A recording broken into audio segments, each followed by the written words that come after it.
ایک اور بات، شیعوں کے ہاں ایک عقیدہ ہے، اس پر میں تفصیل سے کبھی بات کروں گا، امامیہ کا۔ امامیہ کا مطلب وہ کہتے ہیں نبی پاک صلی اللہ علیہ وسلم کے بعد امام آئے ہیں، اور امام کا مطلب کہتے ہیں جیسے نبی ہوتا ہے ایک اتھارٹی، نبی کے بعد 12 ایسے بندے آئے ہیں جن کو نبی کی طرح اختیار ہے، وہ نئی شریعت بیان کر سکتے ہیں، پرانا حکم ختم کر سکتے ہیں، نیا نظام لا سکتے ہیں، نیا دین پیش کر سکتے ہیں۔ گویا وہاں ان کے ہاں امام کا جو لفظ ہے یہ معنی میں ہوتا ہے نبی جیسا۔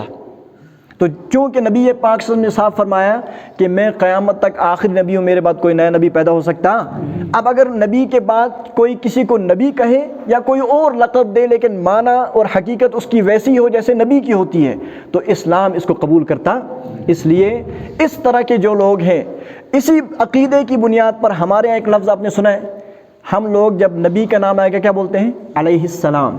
صحابی کا ہو تو رضی اللہ عنہ۔ اگر ہم لفظ کو دیکھیں، علیہ السلام کا معنی اس پر سلامتی ہو۔ ٹائم ہو چکا ہے، اس بات کو میں مکمل کر لیتا ہوں۔ اگر علیہ السلام بولیں تو علیہ السلام کا معنی اس پر سلامتی ہو۔ ہم رضی اللہ عنہ بولیں تو معنی اللہ ان سے راضی ہو جائے۔ ہم رحمت اللہ علیہ بولیں تو معنی اللہ اس پر رحم کرے۔ یہ تینوں بظاہر دعا کے الفاظ ہیں، تو دعا تو ہم کسی بھی مسلمان، پھر تو علیہ السلام کسی عام انسان کو بھی لفظ کے اعتبار سے کہنے کی گنجائش ہے، اس لیے کہ اس کا معنی اس پر سلامتی ہو، تو سلامتی ہونے میں کیا اعتراض ہے؟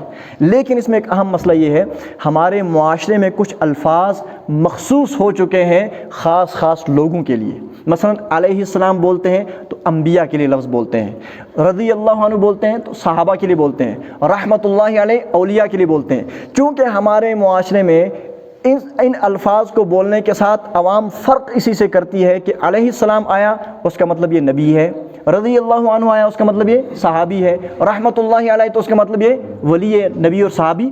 اب اس لیے ہمارے معاشرے میں آج کسی ولی کو علیہ السلام بولنا درست نہیں ہے، اس لیے کہ اس طرح عام انسان اس کو نبی کی فہرست میں شمار کریں گے۔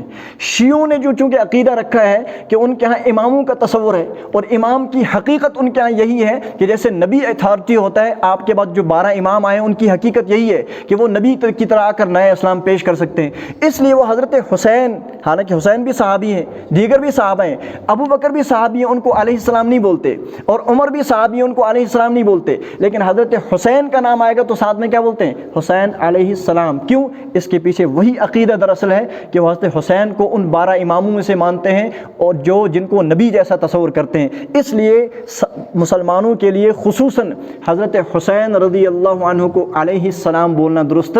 اس سے شیعوں کے اس نظریے، ان کے اس تصور اور کنسپٹ کی تائید ہوتی ہے، اس کو مضبوطی ملتی ہے۔ اور حدیث پاک میں ہے من کثر سواد قوم فہو منہم، جو کسی جماعت کے غلط نظریے کو تقویت اور سپورٹ کرنے میں کسی درجے میں شریک ہو گیا وہ انہی میں سے ہے۔ اس بنیاد پر حضرت حسین رضی اللہ عنہ، دیگر صحابہ کو تو رضی اللہ عنہ کہنا اور حسین رضی اللہ عنہ کو علیہ السلام کہنا درست اس وجہ سے خاص طور پر نہیں ہے، اس سے شیعوں کے اس غلط نظریے کی تائید ہوتی ہے جو سراسر اسلام کے خلاف ہے۔ بات سمجھ میں آ گئی؟ مزید جو باتیں رہ گئی آئندہ کریں گے۔ سبحان اللہ و بحمدہ۔